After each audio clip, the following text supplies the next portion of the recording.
जिंदा रहने के लिए हमें पाप करना पड़ता है। ऐसा क्यों कहा गया कि हमें पाप करना पड़ता है? कहते हैं कि हमारे पास जो पुण्य होते हैं, इसको दूसरे अर्थ में समझें कि जितने आप कमाते हो उतना ही आप खर्च कर पाते हो। जैसे आपका शरीर जितना खाता है या जो शरीर के अंदर जितनी शक्तियां हैं, तो जब शक्तियां खत्म हो जाती हैं तो फिर शरीर फ्यूल मांगता है। गाड़ी में पेट्रोल देंगे तभी गाड़ी आगे बढ़ेगी। तो वैसे ही पुण्य होता है। अब पाप क्यों करना पड़ता है? हम जीवित हैं तो हमें कुछ ना कुछ तो खाना है। अब वो खाना कहाँ से आएगा? बहुत बहुत बहुत आप कोशिश करेंगे तो आप फ्रूट्स जो अपने आप टूट कर नीचे गिर गया है उसे खाएंगे, या फिर जो वृक्ष छोड़ देते हैं आप उसे खाने की कोशिश करेंगे। लेकिन मैक्सिमम क्या होता है, हम समय से पहले फ्रूट्स को काट देते हैं, उनके अंगों को काट देते हैं। कभी कभी हम पालक खाते हैं तो वो क्या है, हम तो पूरा उसे मार ही देते हैं। जानवर लोग मार के खा रहे हैं, उस पर तो बाद में बात होगी।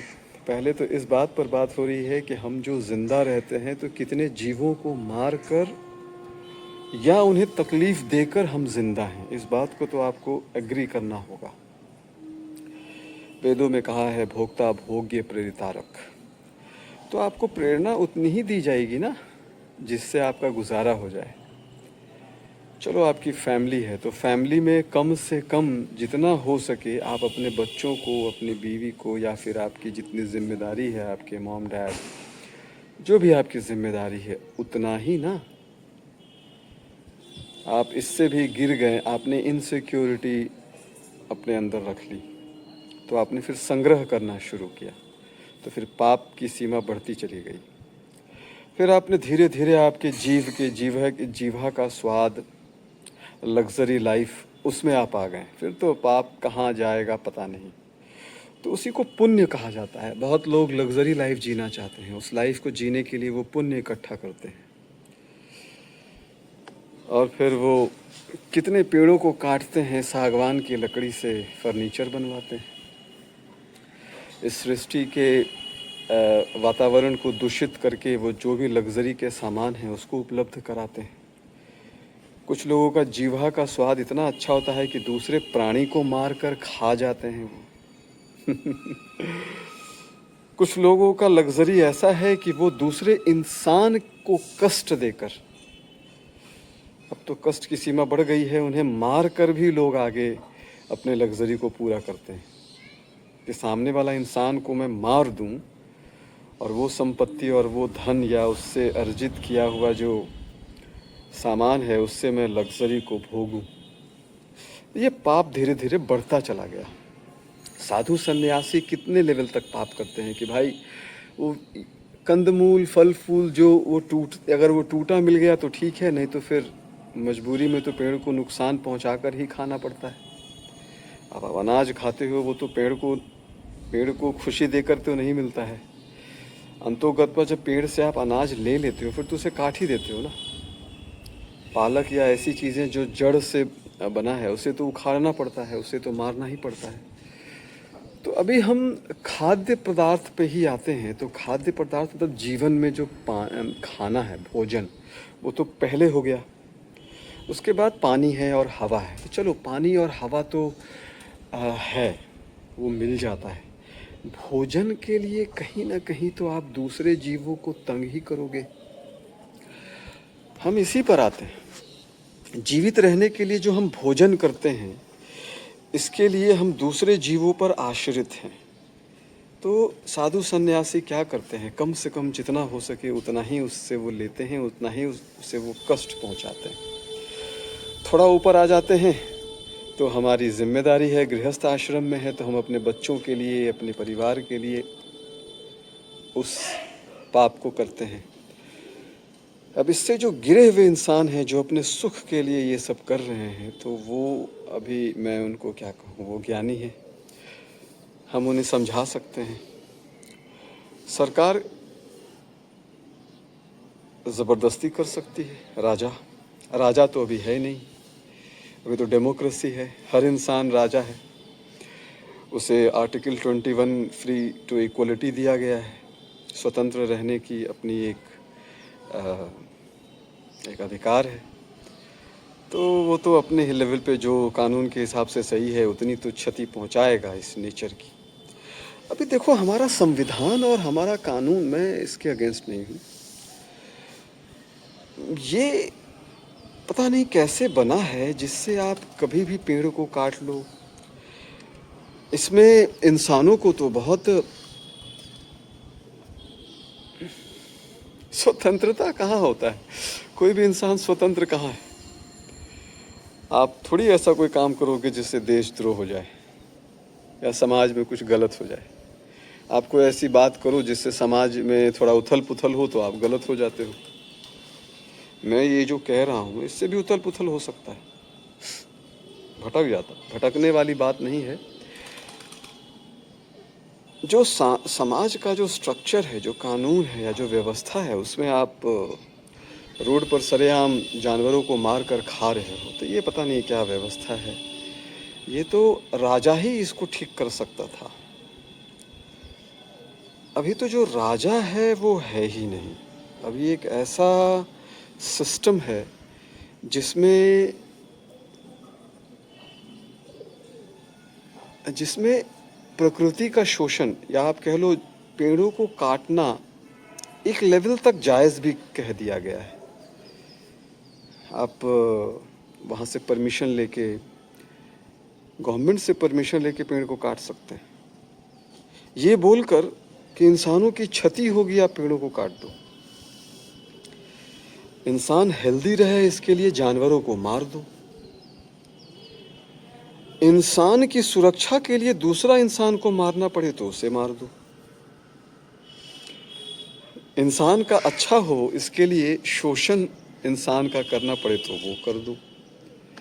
तो इस तरह का समाज है। अब इसमें जो है तो है। लोग कलयुग कहते हैं, पढ़े लिखे लोग उसे मॉडर्न कहते हैं। यही मॉडर्नाइजेशन है। आपके मॉडर्न के चक्कर में प्रकृति का तो आपने बैंड बजा दिया। खैर, तो अब बात क्या है? बात ये है कि आप मिनिमम जो सामग्री है जिससे आप जीवित रहें, ये तो अच्छी सोच है। ये तो आप लोगों के लिए सोच रहे हो ना। ये तो संतों की सोच है कि मिनिमम रिक्वायरमेंट जितना भी हो खाने का, रहने का, उतना प्रकृति से निचोड़ना ही पड़ेगा। नहीं, निचोड़ना वर्ड गलत हो गया। प्रकृति से लेकर ईश्वर से माफ़ी मांगकर अपने जीवन को चला लें। चलिए, इससे थोड़ा ऊपर उठते हैं। आपका फैमिली है, जिम्मेदारी है। उस जिम्मेदारी में जितना कम से कम हो सके ईश्वर का नाम लेते हुए, इनसिक्योर ना होते हुए, क्योंकि इनसिक्योरिटी जहाँ से आएगी संग्रह स्टार्ट हो जाएगा, और संग्रह जैसे ही स्टार्ट होगा फिर वो तो बैंड बजना शुरू होगा। फिर तो वो फसलें काटना शुरू, और वो पालक और वो जितने भी सामग्री है वो सब को काटना शुरू। अभी मैं बात नॉनवेज तक नहीं आया हूँ या उन चीज़ों पर नहीं आया हूँ जिससे बहुत ज़्यादा पाप बढ़ेगा।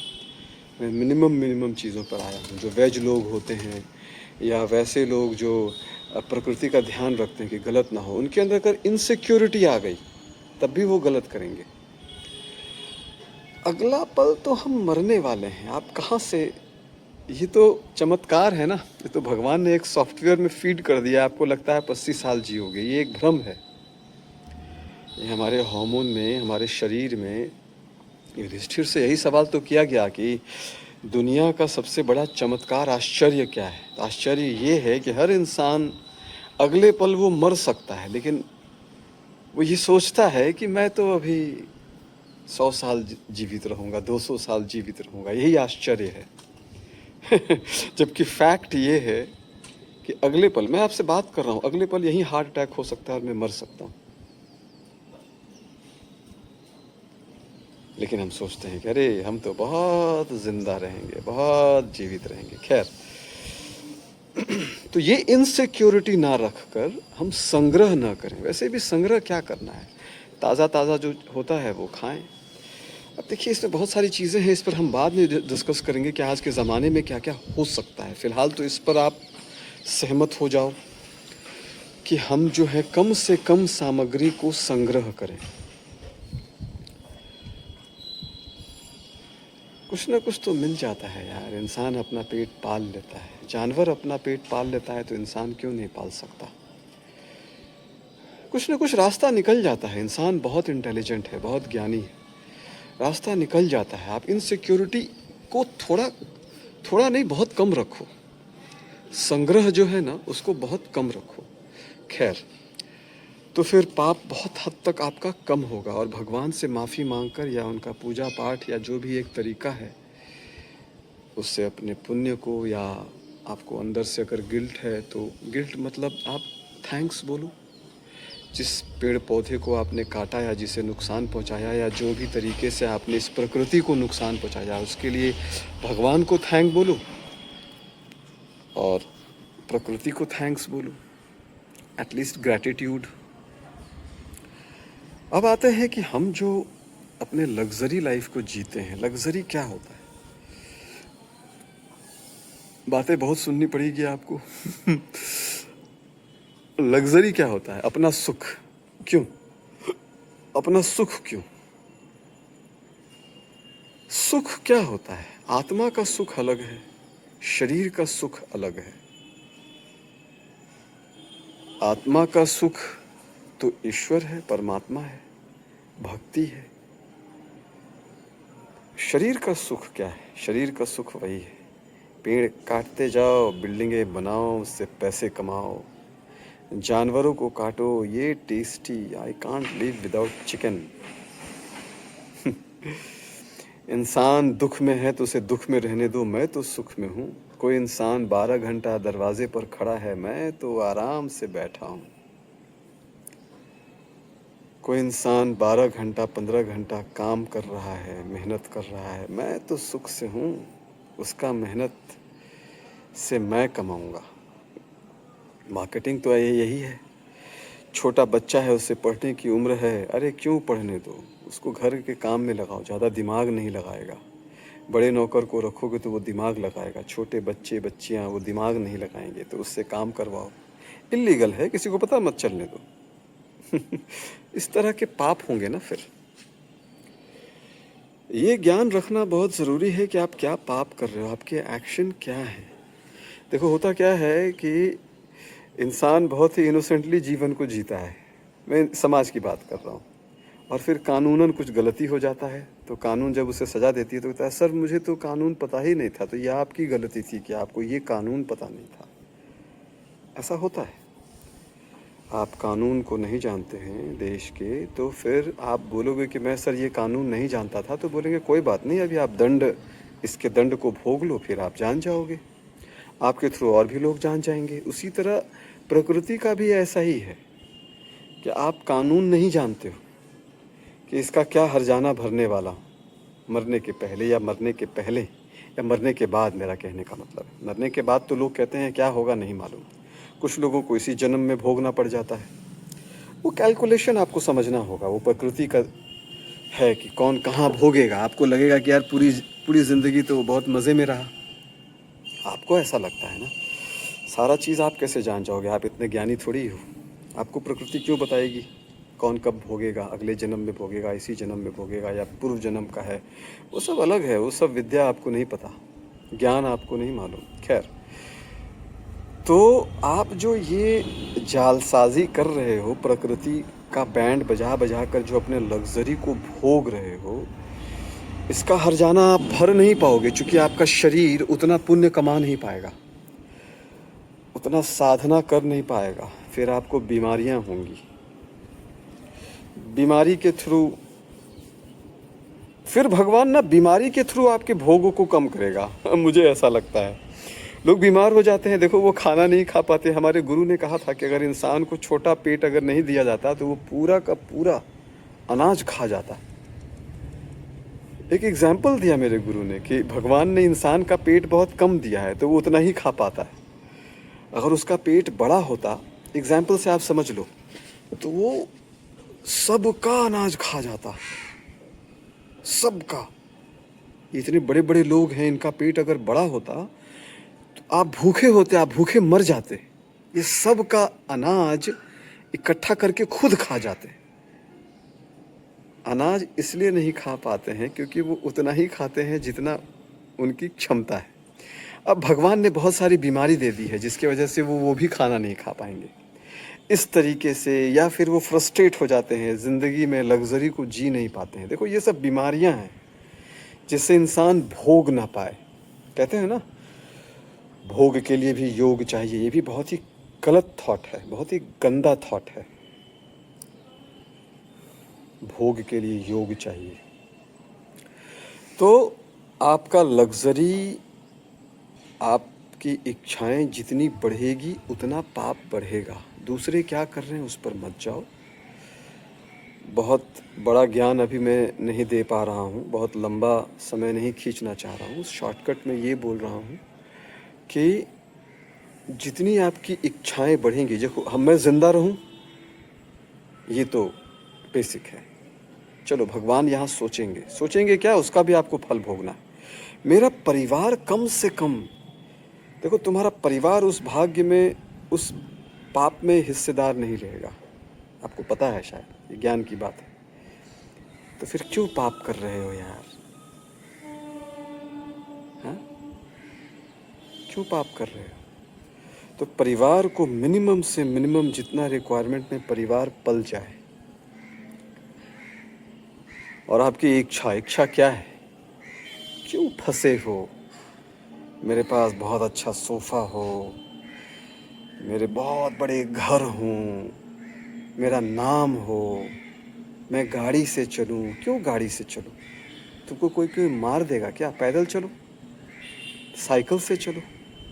मिनिमम से मिनिमम जो एक गाड़ी होता है जिसमें कम पॉल्यूशन हो, उसको ढूंढो कि मैं अगर गाड़ी से जाना चाहता हूँ तो उस गाड़ी में जाने का मोटिव क्या है। बाइक से तो तुरंत पहुँच जाता है आदमी, कार से तो लेट से पहुँचता है। अब वो आपको ढूंढना पड़ेगा, मैं उतना नहीं बताऊँगा। अलग अलग लोगों का अलग अलग है, क्या इनसिक्योरिटी है आपकी, क्या आपका रिक्वायरमेंट है, उसके हिसाब से गाड़ियाँ होती हैं। पहले ज़माने के लोग गाड़ियाँ रखते थे अपने परिवार के लिए कि मैं 10 लोगों को लेकर के कहीं जा सकूं। अब लोग पता नहीं क्या लग्जरी और क्या कंफर्ट जोन और सिक्योरिटी को लेकर गाड़ियाँ रखते हैं। ठीक है, उस पर बहस करना बेकार है। तो आपको ढूंढना होगा कि मेरी जो इच्छाएं हैं वो इच्छाएं कितनी मिनिमम हो सके और उन इच्छाओं के साथ क्या क्या पाप होगा। तो फिर लाइफ को आप अच्छे से जियोगे, एक यौगिक और योगा का ज़िंदगी जियोगे और बहुत खुश होगे। आपको लग रहा है ना कि लग्जरी लाइफ को जीकर हम खुशी मिलती है। नहीं, लग्जरी लाइफ को जीकर खुशी नहीं मिलती। परमात्मा का नाम, ईश्वर, भजन कीर्तन और भक्ति से खुशी मिलती है। कभी उस खुशी को अनुभव तो करके देखो। अभी हम यहीं पे विराम करते हैं, फिर नेक्स्ट टाइम बातचीत होगी।